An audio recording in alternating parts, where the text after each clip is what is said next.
And we started those consultations. We're going to be doing them locally. We'll be doing them we've done them in Calgary. We'll be going to Houston next week. And we'll also be going to Norway. And again, we're asking them to outline some of the logistical issues, some of the environmental issues, technological issues, and really help us identify some of the gaps that are preventing any kind of development in the Arctic. So once we have defined, or at least outlined these areas, we will also look at, okay, is it an issue for all of the Arctic, or is it just a small local issue? We're looking at whether it's being done elsewhere as well. There's a lot of Arctic research going on, and we want to make sure that we're not duplicating any other research. So there's an important stage of that is figuring out who's doing what in some of these key research areas.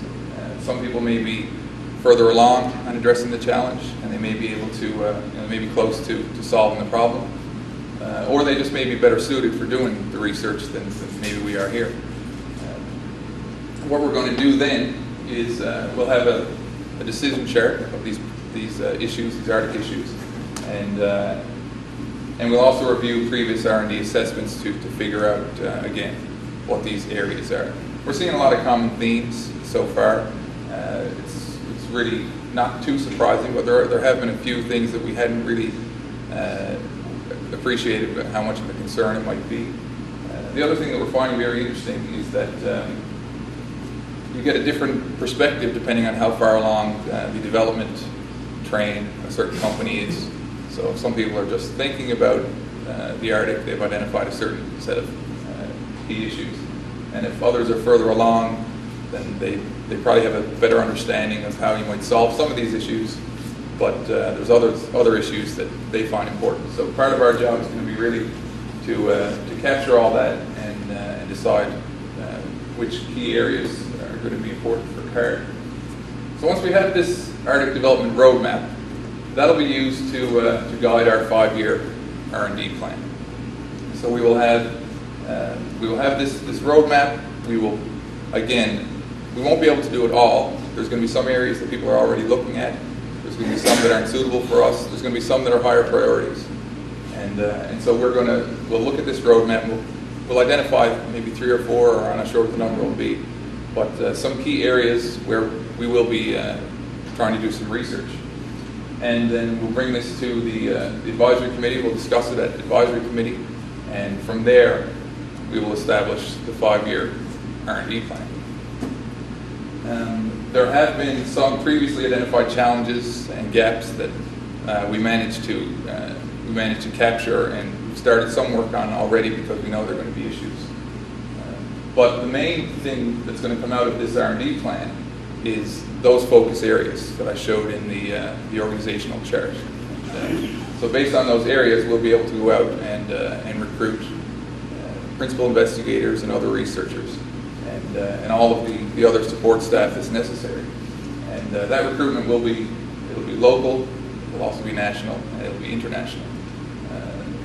The big thing we want to do is, again, bring in the best people, whether they're from here or not, but all the work is going to be done here. And that's all going towards building this last bullet, which is on critical mass. Which leads us right into the opportunities. Okay, so CARD intends to build this critical mass of Arctic expertise based on a few things. The expertise in Newfoundland and Labrador, as I said, it's really become obvious in the last couple of years that we are becoming this gateway to the Arctic, and we have a lot of credibility. And so there's a lot of lessons learned from working offshore Newfoundland and Labrador. And even though a lot of people don't necessarily associate here with the Arctic, we consider it, Arctic in quotes, because we're ice prone. So we have a lot of the same issues that others will face, and so we have a lot of experience dealing with those issues. Seacor as well, they have a lot of experience in remote sensing, ice engineering, and geotechnical engineering. And we also want to start the recruitment drive. So we'll be bringing experts from across Canada, and that's at a senior level, but we'll also be looking at some rising research stars from MUN or other programs around. And then the last bullet is on engaging the local community. There's going to be, I believe, a tremendous opportunity for us to engage in terms of expertise, but also there's going to be field trials and that kind of thing. And so we're going to be needing to engage all the different expertise that we have that we won't house at CARD. So there should be opportunities for a lot of the research to touch the local community in a number of different ways. So in terms of numbers, we're looking at 20 to 30 full-time positions. These won't all be at once. This is what it's going to ramp up to. 15 to 20 full-time equivalents, which could be some of these visiting experts and students. And the way CARD will work is we will have, once we have these researchers that we're looking for, and we have the staff, and we have this critical mass, we'll be able to, say we're taking on a field trial, we'll be able to go out and try to leverage funding, try to attract funding for that research. And when we do that, that could turn out to be big field trials, big pieces of research, to collaborate with other people in industry as well. Also, the sponsoring oil and gas companies or other companies could second their staff to CARD to participate in research. And then the final bullet is, again, back on that experts in residence theme. So we're really looking to make this an attractive place for people to come and do research, and we recognize that there is significant expertise outside of Newfoundland and Labrador as well. And we would like to make it attractive for them to come here and do the research, again, to strengthen the research, but also to mentor this next generation of ICE experts. So today we're very small so far because, again, we haven't identified those research areas. So we have a small staff just to take care of the Arctic Development Roadmap and also one of those key themes that we mentioned earlier that was previously identified. So I'll touch on the building expansion, which some of you may have already heard about.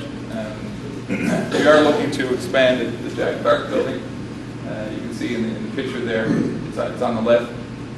Originally when it was designed to accommodate 2 floors. So there's a lot of foresight put into it. And this is at least the artist's conception for the expanded building. If you look at it in the right light, it does kind of look like an iceberg. Which we suspect they came up with afterwards. It wasn't part of the original plan. That's what So in terms of the timelines, we're expecting the Arctic Development Roadmap to be completed before the end of the year, and the 5-year research plan to be completed by the spring. And so again, that's when we'll start looking for some of the key researchers, and we'll be planning our actual research plan and our research projects. The building expansion, we're hoping to have completed by March 31st of 2013. But just stay tuned for that because there's always delays and that kind of thing. But that's the number I've been given, and that's what I'm holding to. And so you can again see the building in the picture. So this was a brief overview of CARD. Again, I try to touch on some of the key questions that I've been getting, but I'll be very interested in hearing some of your questions. And turn it over to Les. I guess you were going to. Okay, thank you. Thank you very much, David.